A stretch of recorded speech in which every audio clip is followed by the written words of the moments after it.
Você já parou para pensar que você só está aqui porque teve homens que deram suas vidas, que abriram mão de muitas coisas pessoais em prol ao reino de Deus, à obra de Deus? Então nessa noite, é claro que nós não temos condições de falar tudo, de toda a história, de tudo aquilo que foi feito, como foi feito, os pré-reformadores, os reformadores, os pós-reformadores. A história é muito grande, muito linda, muito rica, mas eu tenho certeza que você vai sair daqui sabendo um pouquinho mais, ou alguma coisa sobre a reforma protestante, a importância dela na nossa vida, na igreja do Cordeiro. Então, antes de mais nada, eu gostaria de estar começando com uma oração, invocando o Pai das Luzes, para que Ele venha se manifestar aqui nessa noite. E para isso, eu quero convidar o presbítero Sam Gouveia para nos levar a Deus em oração. E eu costumo pedir sempre o seguinte, irmãos, uma mão no coração e uma lá no céu. Mas agora, se você puder, bota as duas para o céu, em sinal de rendição, em sinal de gratidão, em sinal de adoração. Hoje é noite, irmão, só da gente agradecer. Ah, pastor, mas eu vim aqui com uma causa. Agradece. E agradece já pela tua vitória. Começa a agradecer.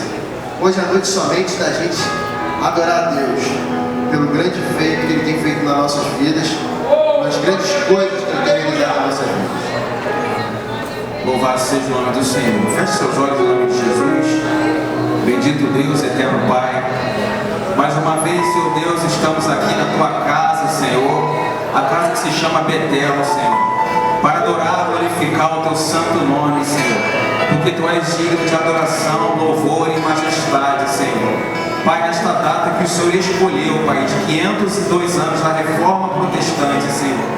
Queremos nos alegrar, Senhor Deus, porque a verdade nos foi revelada através da Tua palavra, Senhor. Pai, a Tua palavra rema que vem direto do trono do céu para as nossas vidas, Senhor. Palavra que transforma, Senhor. Palavra que converte, Senhor Deus. Palavra que liberta, Senhor. Palavra que cura, Senhor. E através da Tua palavra, até os dias de hoje, o Senhor fala conosco, Senhor. Pai, mais uma vez, Senhor Deus, estamos aqui para Te cultuar, Senhor Deus. Receba, Senhor Deus, receba a nossa adoração com um cheiro suave em Tuas narinas, Senhor, e derrama sobre a Tua igreja, Senhor, mais da Tua unção, do Teu poder, Senhor, que possamos sair daqui diferente da forma que entramos, Senhor. Pai, que tudo que for feito aqui nesse altar, Senhor, seja para a glória do Teu santo nome, que o Senhor venha crescer, Senhor Deus, e nós venhamos a desaparecer, Pai. Senhor, abençoa cada ministro, a cada, Senhor Deus, um do departamento de louvor, seus obreiros que estão na porta, Senhor. Pai, cada um que entrou aqui por essas portas, Senhor, não sei de que forma, Senhor, mas Tu conheces o profundo da alma e do coração, Pai. Por isso, vai de encontro, Senhor Deus, vai de encontro às nossas petições, Pai. Senhor, tenha liberdade nesse lugar. Nós Te adoramos, glorificamos o Teu nome, em nome de Jesus. Amém e amém. Somente no nome de Jesus. Somente diante dele todo joelho se dobrará. Toda língua confessará que Ele é Senhor. Que Jesus Cristo é Senhor, para a glória de Deus Pai. Pastor Luiz, por favor. Dá a mão, Senhor, vamos abençoar ele. A paz do Senhor. Irmãos, as coisas de Deus é muito simples. É tão simples. Você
o seu reino dividido, norte e sul. O reino do sul ficou sendo por promessa de Deus a Davi, a nação que deteria a dinastia messiânica. Mas o reino também foi influenciado pelo paganismo das nações vizinhas. Mas foi em cerca de 640 a.C. que nasce um menino chamado Josias, cujo nome significa dado pelo Senhor, e este realmente foi dado pelo Altíssimo. Josias restaurou a adoração em Israel, o culto a Deus e os princípios da lei de Moisés. Mas tudo isso, com o passar do tempo, foi esquecido. O povo se afastou de Deus pelo seu pecado e sua punição foi o cativeiro babilônico. Ao término desse período, Deus levanta 3 ícones reformadores: Neemias, reformador social; Esdras, reformador doutrinário; Zorobabel, reformador religioso. Com tudo isso, ao passar do tempo, o povo despreza a reforma. Então, levanta-se um novo reinado, que dominou o mundo antigo. Seu nome, Império Grego-Macedônio, liderado por Alexandre o Grande. E após a sua morte, seu reino fora dividido entre seus 4 generais, iniciando a revolta dos Macabeus. Vem cá, rapaz. Os Macabeus inauguraram a reforma político-social de Israel. Passaram longos anos e o povo tornou a se distanciar da vontade do Senhor. Deus levantou a voz do que clama no deserto. Seu nome era João Batista, para restaurar o arrependimento do povo de Deus e anunciar a vinda do Messias. Deus, ainda não satisfeito, envia o melhor dele, o reformador de homens, Jesus. Sabemos que todas as reformas foram importantes para a história e a sociedade. Entretanto, somente Cristo tem a capacidade ou poder de reformar, restaurar, renovar e religar o homem caído a Deus.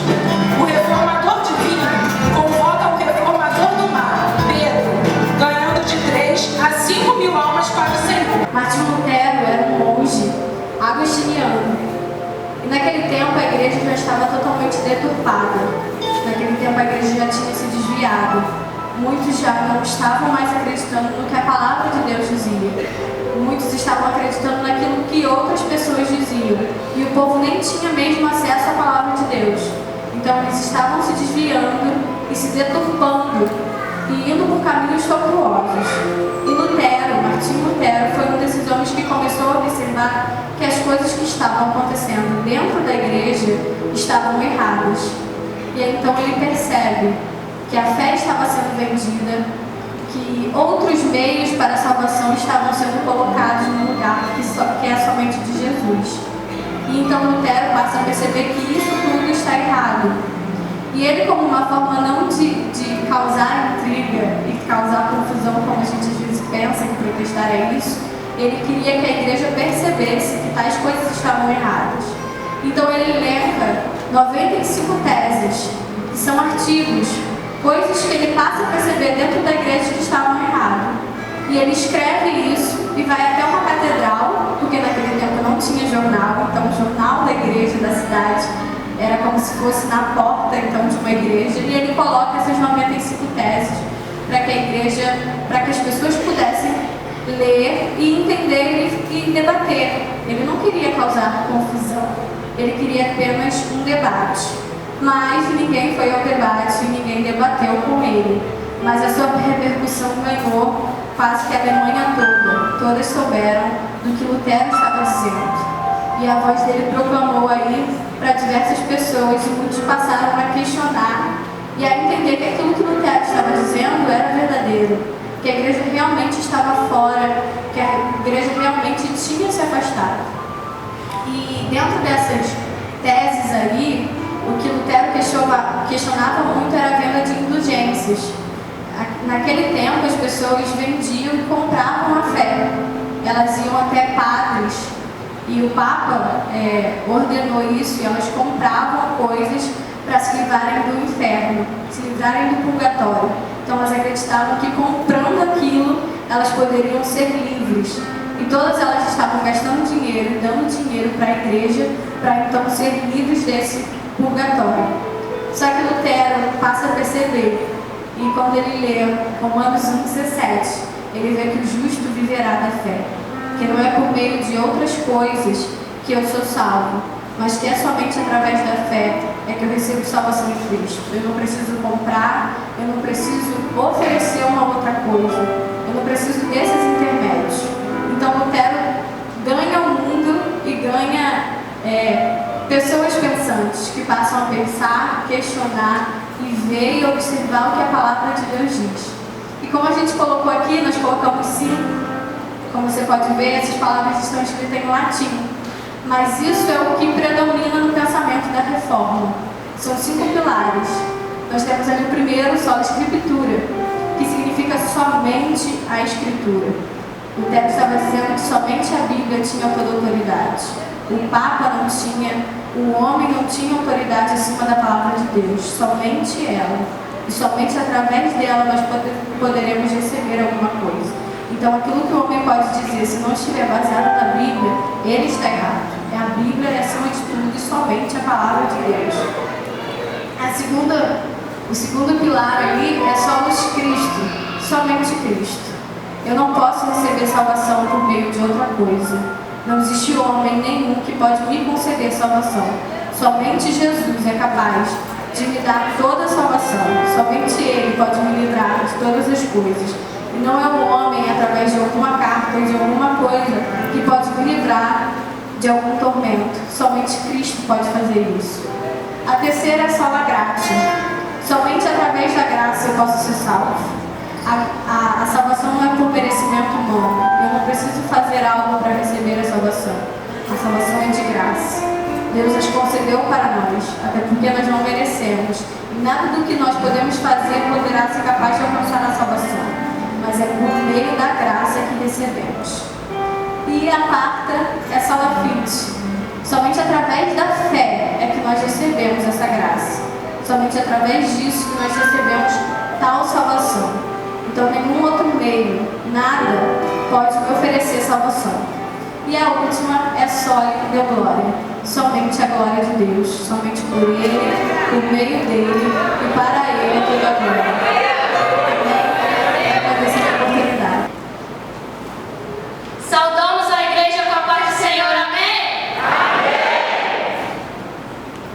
O objetivo principal de Martim Lutero era que a verdade prevalecesse acima do erro. Lutero nasceu em 10 de novembro de 1843, em Eisleben, na Alemanha. De 1492 a 1498, ele frequenta a escola em Mansfield, Magdeburg e Eisenach. Em 1501 a 1505, Lutero frequenta a Universidade de Erfurt e recebe seu bacharel em artes em 1502 e o seu mestrado em artes em 1505. Em 1505, ele faz um voto durante uma tempestade de trovões, aonde ele diz que se ele fosse salvo, entregaria sua vida ao monastério ou, em outras palavras, a Deus, e ele entra no monastério. Em 1507, Lutero é ordenado sacerdote. Em 1509, ele recebe bacharel de artes em Bíblia e começa a lecionar sobre artes em Erfurt. Em 1510, Lutero ele faz uma peregrinação a Roma. E a partir de Romanos 1,17, que diz: o justo viverá por fé, Lutero começa a se questionar sobre as práticas católicas que estavam profanando as Escrituras. Em 1511, ele entra no Claustro Negro, monastério agostiniano em Wittenberg. Em 1512, Lutero recebe o seu doutorado em teologia e é designado para o corpo docente de teologia em Wittenberg.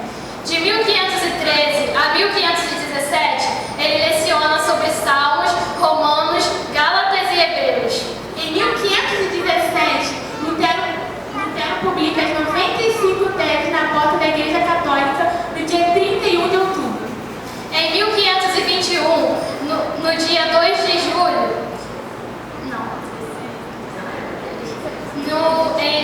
em 1521, no período de 16 a 18 de abril, Lutero aparece na Dieta de Worms. Dieta de Worms foi uma reunião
vida sem pecado e sua expiação por si sós, elas são suficientes para a nossa justificação e para a nossa reconciliação com o nosso Pai. Negamos que o Evangelho esteja realmente sendo pregado, se a obra substitutiva de Cristo não estiver sendo declarada, ou a fé em Cristo e a sua obra não estiver sendo invocada. Terceira tese, Sola gratia. somente a graça. Romanos 4,16. Essa é a razão porque proveita a fé, para que seja segundo a graça, a fim de que seja firme a promessa para toda a descendência, não somente ao que está no regime da lei, mas ao que é da fé que teve Abraão, porque Abraão é o pai de todos nós. Reafirmamos que, na salvação, somos resgatados da ira de Deus, unicamente pela sua graça. A obra sobrenatural do Espírito Santo é o que nos leva ao Pai e nos tira da nossa servidão do pecado e nos ergue da morte espiritual para a nossa vida espiritual. Negamos que a salvação seja em qualquer sentido obra humana. Os métodos, técnicas ou estratégias por si sós não podem realizar essa transformação. A fé não é produzida pela nossa natureza não regenerada, mas nos é dada como dom vindo de Deus. Quarta tese, Sola fide. somente a fé. Romanos 1,17. Visto que a justiça de Deus se revela no Evangelho, de fé em fé, como está escrito, o justo viverá por fé. Reafirmamos que a nossa justificação é realizada somente pela graça, somente por intermédio da fé, somente por causa de Cristo. Na justificação, a retidão de Cristo nos é imputada como o único meio possível de satisfazer a perfeita justiça de Deus. Negamos que a justificação se baseie em qualquer mérito em que nós possa ser achado, ou com base numa infusão da justiça de Cristo em nós, ou que uma instituição que reivindique ser igreja, mas que condene ou não aceite sola fide, possa ser reconhecida como igreja legítima. Quinta tese, Soli deu glória. somente a glória a Deus. Romanos 16:27. Ao Deus único e sábio seja dada a glória, por meio de Jesus Cristo, pelos séculos dos séculos. Amém. Reafirmamos que, como a salvação é de Deus e realizada por Deus, ela deve ser para a glória de Deus e devemos glorificá-lo sempre. Devemos viver a nossa vida inteira perante a face de Deus e sobre a autoridade de Deus e para a sua glória somente. Negamos que a salvação possa ser baseada em qualquer obra humana. Ela nos é dada segundo a graça que vem de Deus e somente de Deus. Que através dessas teses possamos analisar e viver o verdadeiro Evangelho de Cristo, que morreu por nós. Glória, glória, glória seja dada ao Senhor.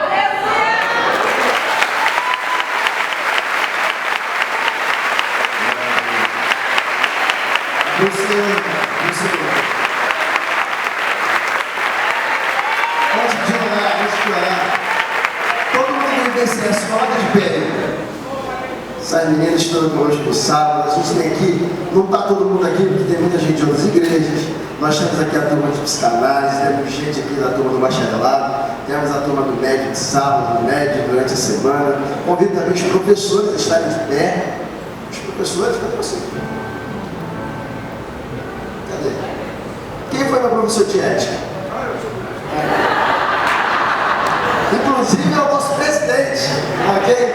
Então, irmãos, isso aqui é tudo para a glória de Deus, família IBCE, vocês estão de parabéns, está tudo muito lindo, está tudo muito bom.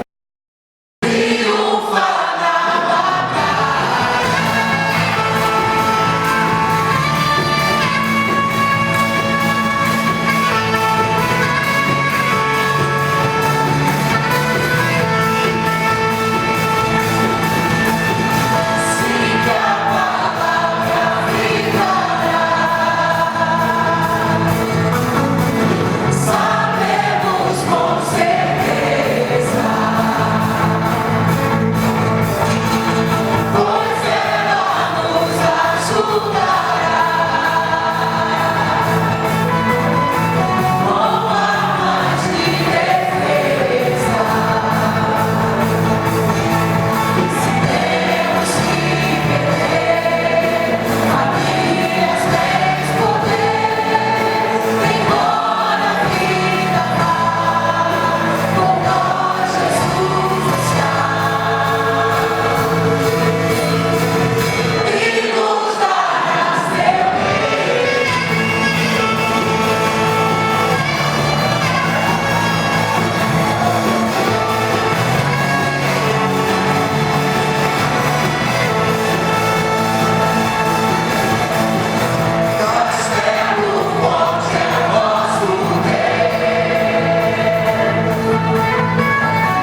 nessa noite maravilhosa na tua presença. Agora, Senhor Deus, uma vez mais, usa o teu servo com poder, autoridade e graça. E com graça, Senhor Deus, ele seja um instrumento nessa noite para nossas vidas. Ilumina o Senhor com a tua verdade, pois a tua palavra é verdade. Te pedimos isso em nome de Jesus e te agradecemos. Amém. A paz do Senhor para todos. Gostaria de ler com vocês Romanos, capítulo 1, versículo 17, que é a nossa meditação.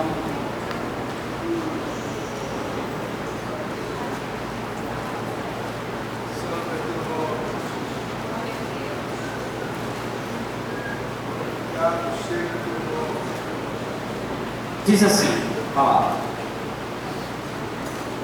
visto que a justiça de Deus se revela no Evangelho de fé em fé, como está escrito, o justo viverá por fé. Podeis tomar assento.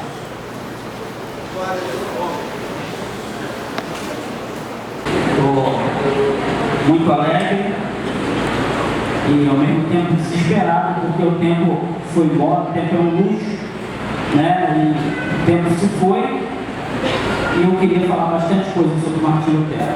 Também quero agradecer ao meu pastor que está ali, ele veio, eu convidei ele veio, pastor Denilson, está lá em cima, fica de pé, por favor, meu pastor,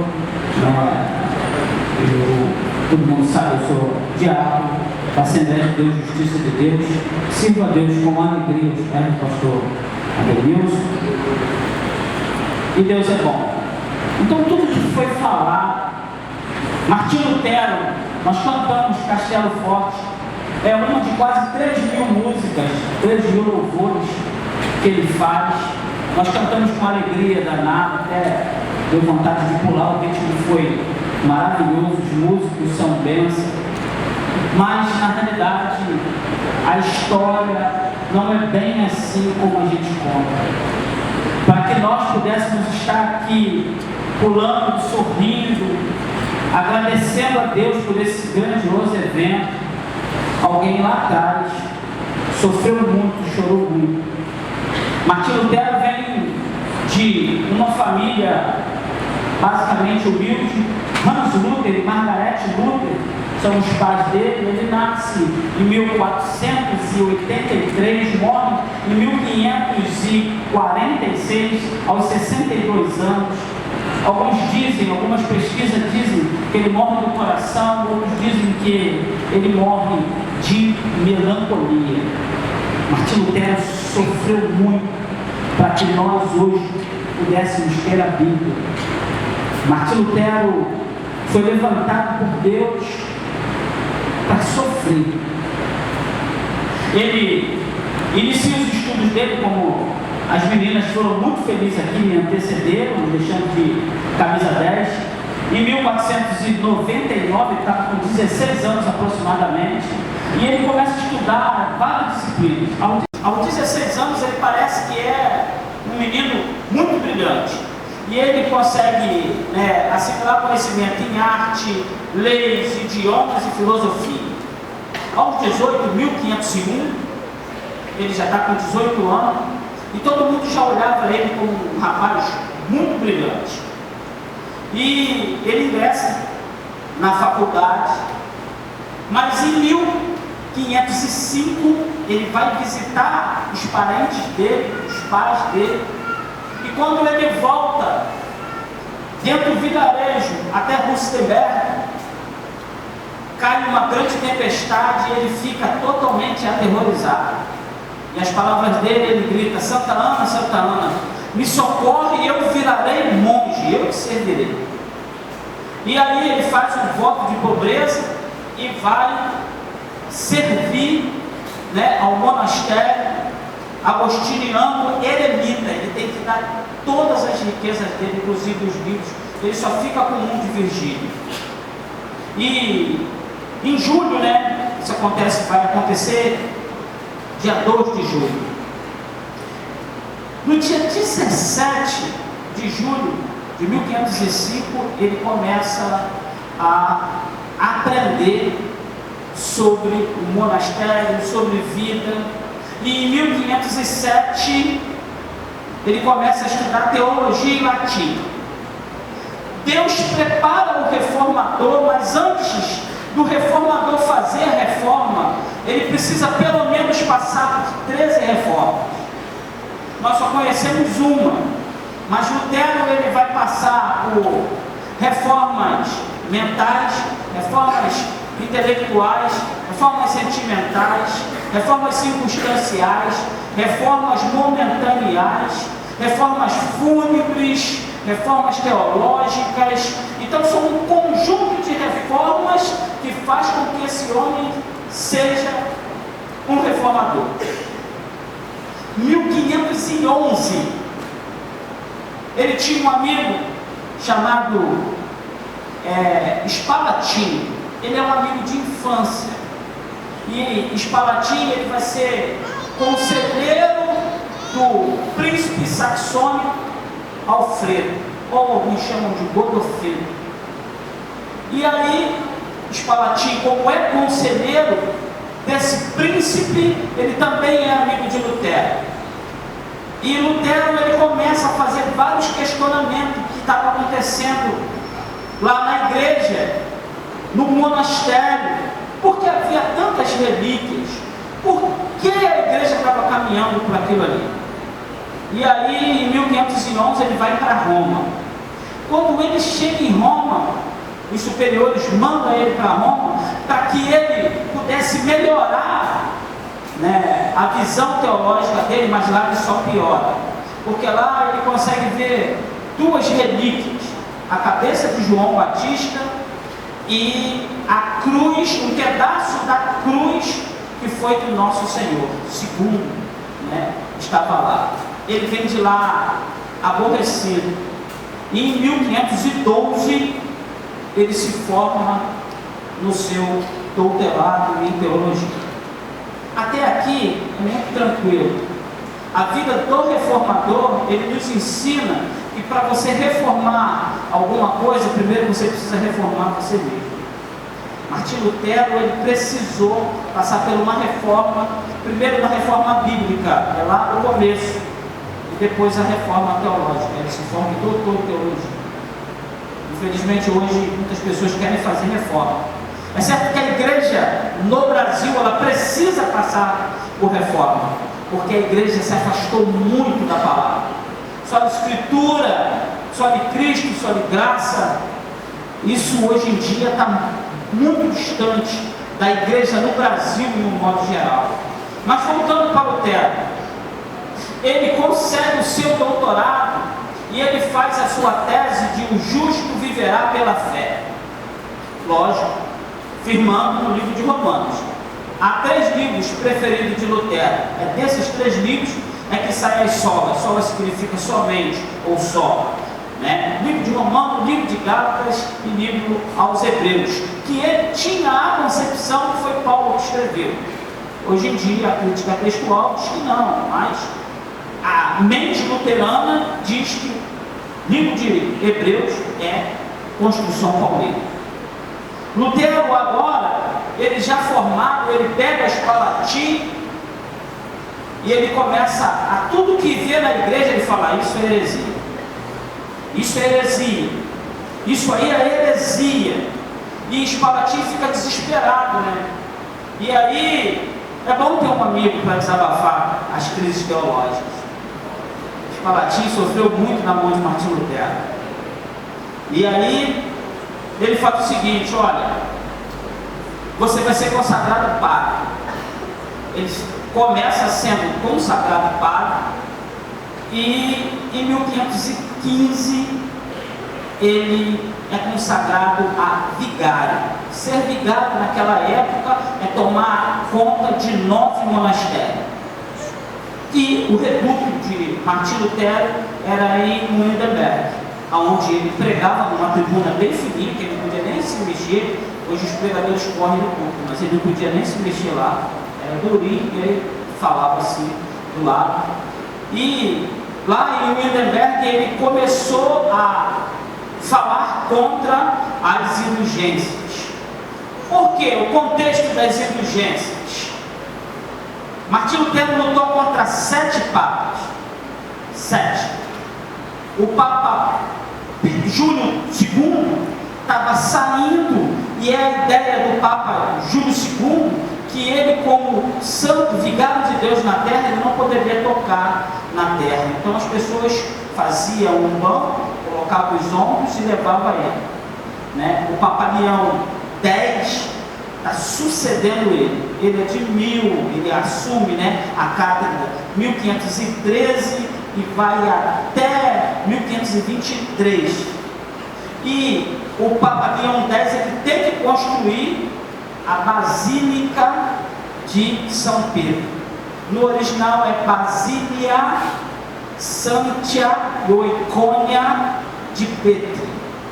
Ele tinha que construir, né, a Basílica de São Pedro.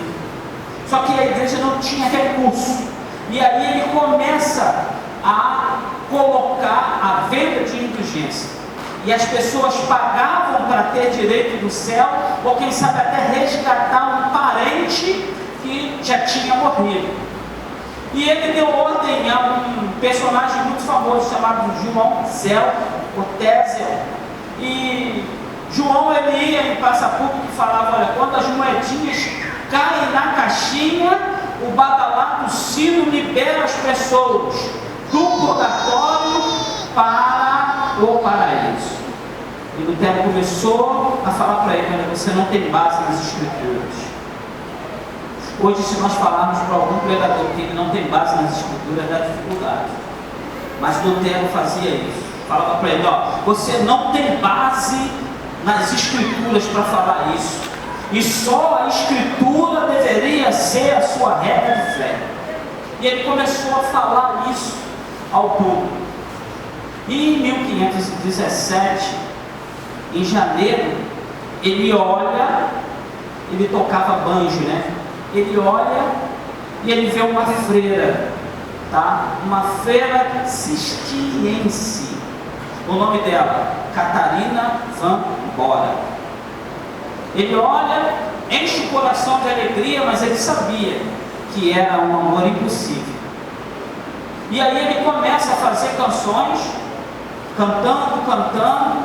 E quando ele começa a pregar em praça pública, ele também é um pregador não só de igreja, mas ele também prega em praça pública, na praça, para disputar com João Zéu sobre as indulgências. Ele começa a pregar sobre isso. Ele fala: olha, só a fé pode salvar o homem. Não há uma condição de um homem se apropriar da salvação e ter certeza disso. João Zéu, ele vai a Roma e fala isso o Papa Leão X.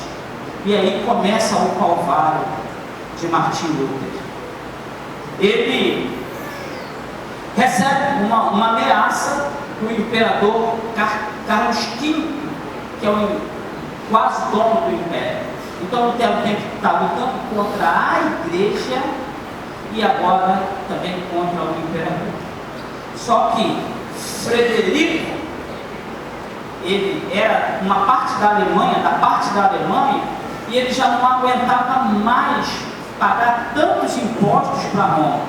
Tudo que a Alemanha arrecadava tinha que mandar 2/3 para Roma, e os príncipes estavam muito insatisfeitos. Lutero vê isso uma oportunidade.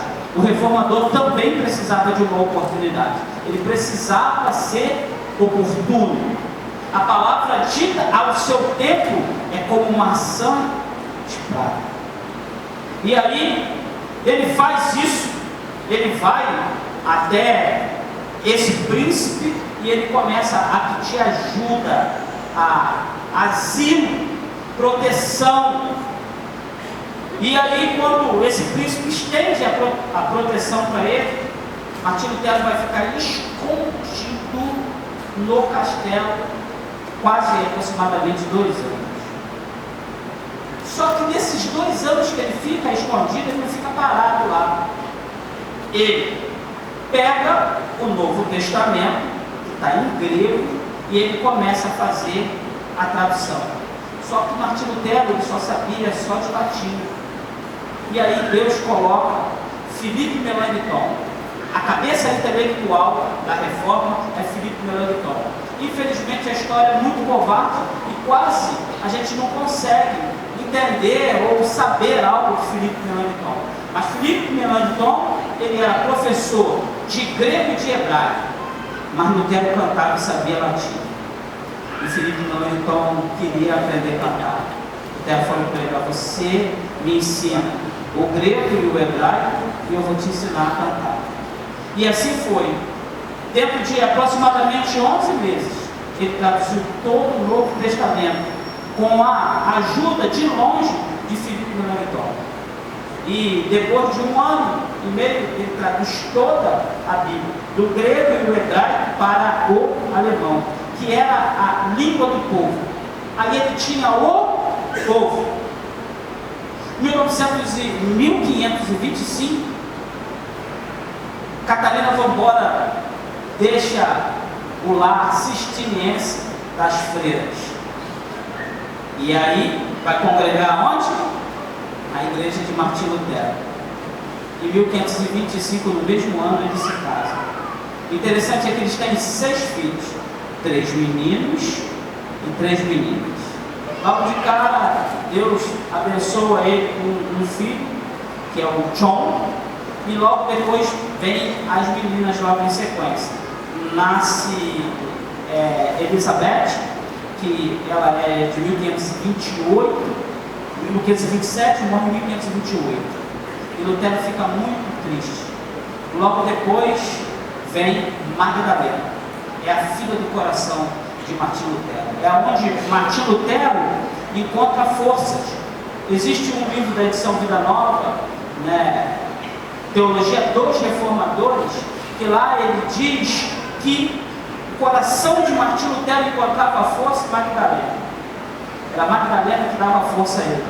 Chamada também, conhecida também de a filha debaixo da mesa. Ele estava estudando e ela estava debaixo da mesa. Magdalena tinha tudo para ser sucessora de Martim Lutero. Só que quando ela completa 13 anos, Martim Lutero tinha prometido que ela casaria com 14 anos. Aos 13 anos, ela morre. E aí isso arrebenta o coração do reformador. Só que nesse mesmo ano, ele arrebentado com essa concepção, ele retorna a cantar. Talvez se nós perdêssemos um filho, talvez a gente abandonaria tudo. Ele perdeu 2. E quanto mais ele perdia, mais ele se apegava a Deus. Quanto mais ele se machucava, mais ele se pegava com Deus. Catarina era muito ativa, muito ativa. Ela adota 11 crianças e leva para casa. Martim Lutero começa a cuidar dessas crianças. E aí, nesse meio tempo, ele começa a ler o Antigo Testamento. Todo mundo sabe qual é o Salmo de Lutero, né? Para quem não sabe, Salmo 46 é o Salmo de Lutero, né? Inclusive, ele faz as costas do Castelo Forte em cima do Salmo dele, Salmo 46. E aí ele fala o seguinte: ele sempre falava dos escritos dele, né, absolute remonst, que é a absoluta, né, a remonstrância, que ele está colocando isso. Ele fala o seguinte, que há um rio que alegra a cidade de Deus. Ele falava isso, bem triste, ele falava, alegra o rio. Há um rio ainda há um rio ainda que alegra a cidade de Deus. O santuário do Espírito, a morada do Espírito. Martim Lutero, em meia desgraça, em meia dor, em meia frustração, com tudo para dar errado, ele buscava força nas Escrituras. Às vezes está tudo errado para a nossa vida. A gente busca força no vizinho, no WhatsApp, mas na Escritura a gente não consegue buscar. A gente olha para a palavra que diz que é só a Escritura, mas a gente não consegue ter esse contato. Indo embora, porque a hora já está indo embora, me cobrando. Ele começa, são 11 reformas. E eu quero só meter pelo menos em duas aqui para não tomar tempo.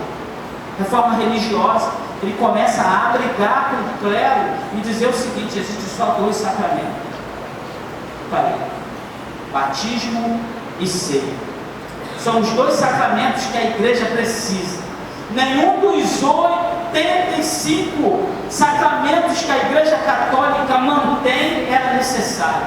Para Martinho Lutero, somente dois, que é a Santa Ceia, que era a comunhão, e o batismo, que era a renovação, a mudança de vida.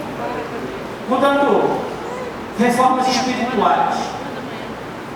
Martinho Lutero encontrou Erasmo de Roterdã, Desidério Erasmo de Roterdã como um amigo. Ele também é católico, da ordem agostiniana, mas não é dos eremitas.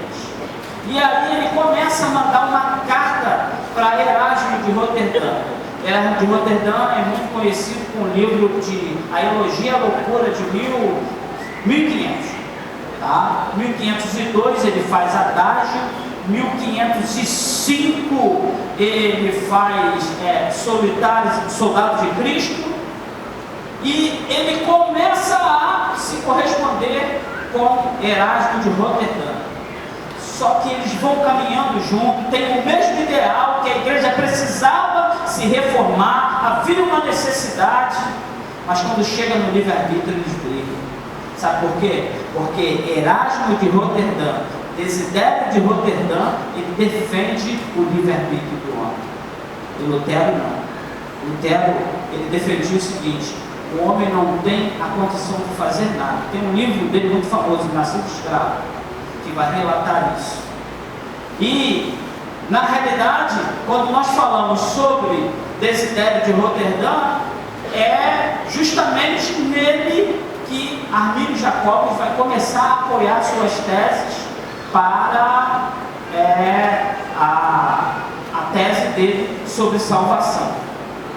Martinho Lutero falava que não. O homem não tem a capacidade, já ouviu isso hoje aqui, né? O homem não tem a capacidade de fazer nada diante de Deus. Tudo é pela graça mediante a fé. Tudo é por graça. O apóstolo Paulo fala que nós nos movemos por fé. Se movemos por fé porque a graça nos dá essa condição. Reformas fraternais. Ele ganha, ele tem um amigo, né, Spalatin, que vai com ele até o fim, e ele ganha o Melanchthon. No final da sua vida ele já está muito triste, porque ele está lutando contra o mundo, contra o outro Papa. O Papa Adriano IV entra para fazer um movimento contra ele, e ele está muito triste. Todos os dias da tristeza dele, ele fala: eu preciso orar, eu preciso falar com Deus. Mesmo na melancolia, os estudos dizem, né, principalmente no livro Nascido Escravo, e conversa com Lutero à mesa, ele dizia que sofria uma melancolia porque ele estava lutando ao vento, mesmo Deus estando com ele. Ele não via resultado. Eu olho para Lutero e vejo Lutero como um plantador de tâmara. Nem todo mundo que planta tâmara vai colher tâmara. E nós somos o fruto. Nós somos essa tamareira que ele plantou. Lá ele não viu, ele morre de melancolia sem ver os frutos dele. A Alemanha toda ainda tinha resistido aos ensinamentos dele. Mas quando Lutero morre, a Alemanha começa a mudar a concepção. Todo mundo agora quer escutar Felipe Melanchthon. E aí isso serve de base. Lá para a Boêmia de novo, Suíça, a gente vai encontrar João Calvino. E aí o protestantismo começa a estourar. E vai indo, e vai indo, e vai indo. E a nação alemã nunca foi tão influenciada como líder, como Martinho Lutero. O que eu quero trazer para finalizar, irmãos? Se você acha que precisa de fazer uma reforma na sua igreja, Começa por você. Reformas mentais.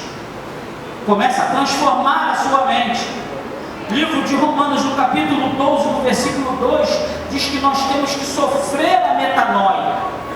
Temos que ser transformados. A reforma começa comigo. A reforma começa em mim. Antes de eu querer reformar qualquer coisa, qualquer lugar, eu tenho que reformar a mim primeiro. Essa era a mentalidade de Martim Lutero. Depois de reformas mentais, reformas intelectuais. Queremos reformar, queremos falar muita coisa, mas para Lutero falar heresia, ele teve que ter o título de doutor em bacharel. Isso é muito importante, saber o que está falando. Quer se reformar, irmãos? Comece com você. Entenda que a maior renovação, a melhor forma de se reformar começa com a sua vida. Você tem olhado para a sua vida e falado: olha, eu preciso de uma reforma, está caindo essa parede aqui está ruim, eu preciso reformar, eu preciso fazer gerar de novo, eu preciso trazer a forma original. Lutero fez isso. De padre, ele passou a ser sacerdote de Deus, canal de Deus para que nós pudéssemos usufruir disso. Então, irmãos, a reforma começa mental. Reforme-se. Antes de querer reformar a igreja, ela precisa. Reforme o seu entendimento.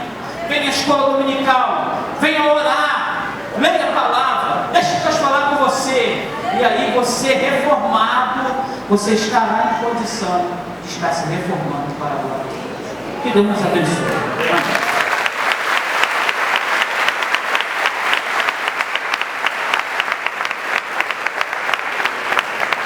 Aleluia. Irmãos, sabe, pastor Tiago, alguém vai falar assim: puxa, eu queria um culto mais espiritual. Mais espiritual do que esse, impossível. Você sabe por que as pessoas acham o culto espiritual? Aquele que canta que a sua vitória tem sabor de mel, que Deus vai te dar um troquinho hoje, você vai ganhar uma vitória amanhã. Aí o culto é uma bênção, irmãos. Irmãos, nós vemos que é tudo dele, é tudo para ele. Davi, ele é muito sábio quando ele fala assim: eu não posso dar nada ao meu Deus que não me custe nada. Eu não posso dar. A igreja de hoje só quer vir para receber. A igreja de hoje não quer dar nada, só quer receber. Irmãos, eu sou muito saudosista. Ontem eu estive em São José visitando um pastor que está doente, e eu fiquei olhando a simplicidade da casa, dos lugares, saudade de coisas mais simples. Saudade da igreja passada, muito simples, que era para Jesus, tudo para Ele. Quando a gente ouve esse louvor, né, Castelo Forte, é no momento mais difícil da vida dele, de dor, de sofrimento, é que ele escreve esse louvor. Irmãos, eu fui criado na igreja, de um evangelho muito difícil. Quando eu fiz o meu seminário, eu não fiz para ser pastor, para nada não, eu não tinha o que fazer para estudar seminário. Eu não tinha missão, mentira, eu não sabia do que Deus tinha reservado na minha vida. Eu fui fazer seminário, estudava o dia inteiro, e estudei com homens que foram os ícones da Assembleia de Deus. Pastor de Porto, Gilberto Gil, pastor Colenda. Quem quiser saber quem são esses homens, vai lá no Google, que tem todos eles escritos ali. Homens sérios, homens de Deus. Eu tenho falado que a igreja precisa de reforma. Hoje eu liguei o rádio de ligar rápido. Está lá o pastor, olha, profetizando, dá R$100, dá 10 mil. Eu vou profetizar. Alguém está ali e profetiza mentiroso. Que vontade de entrar dentro do rádio para mentiroso. Não é nada disso. A igreja de Jesus continua vendendo. Ah, eu tenho 30 congregações. Para quê? Para essa congregação mandar 90%, ficar com 10%, e a igreja é a mesma coisa, continua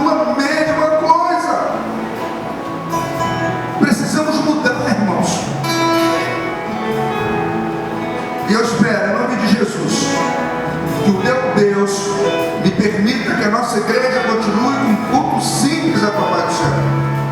Que seja para Ele. Precisamos mudar muitos louvores, irmãos, que é muito para nós e não é para Ele. Precisamos observar isso. Sabe, tem louvor que eu não sei se Deus está recebendo. Não sei. Porque é para Ele, ou para mim, ou para você. Lembra uma coisa, irmãos? Você entrar aqui e você falar, Senhor Deus, é tudo para Ti, Senhor. A minha vida é Sua. Por isso que nós prestamos culto. Prestamos culto para quem? Para Ele. Sabe, irmãos, Deus eram muitos aqui no lugar de brincadeira. Os cultos passaram agora a ser comédia, irmão. Comédia, os pastores, quanto mais engraçado eles forem, mentira, irmãos. Ele acabou de pregar duas coisas, sem batismo, ponto. O batismo, irmãos, é para os arrependidos. Agora estou batizando de qualquer jeito, o cara é amaziado, vai lá e batiza. Fez um compromisso, qualquer batiza, não é assim, irmão. Aonde que está a regeneração disso? Casamento é casamento. E casamento, irmãos, é Bíblia. É a igreja de Jesus casada com o Cordeiro. É a mesma coisa, Cordeiro. Jesus não fez um tratadozinho para a igreja que... Não, irmãos, é um casamento de igreja. Estou pregando, não, tá? Mas eu preciso falar. Preciso falar porque é o momento de se falar, de protestar, irmãos. A igreja foi invadida por mentira. Vai encher a igreja. Ah, faz um testamento, isso serve. Aí eu pergunto, o cara nem quer ser casado, né? Quando você vai comprar alguma coisa, você é o quê? Ah, sou solteiro, então você não é casado.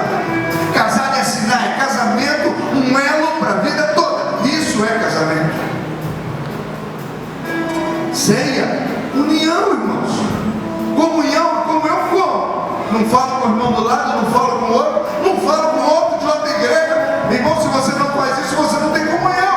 Porque nós somos uma igreja diferente às vezes, mas um corpo só que é de Jesus Cristo. Eu só falo com os membros da minha igreja, não falo? Eu falo com todo mundo, falo com o bêbado, drogado, falo com homossexual, se encontrar com prostituta eu também falo. Sabe por quê? Eu quero subir para os céus. É a única coisa que está escrita aqui, cara. Não tem outra coisa a não ser isso, irmão.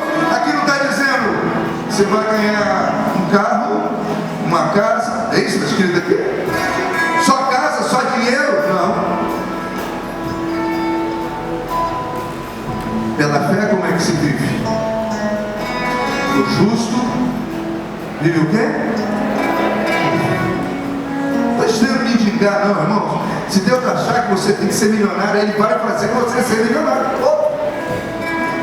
Ele quer. Mas se Ele quer, não é para você não. É para você abençoar pessoas.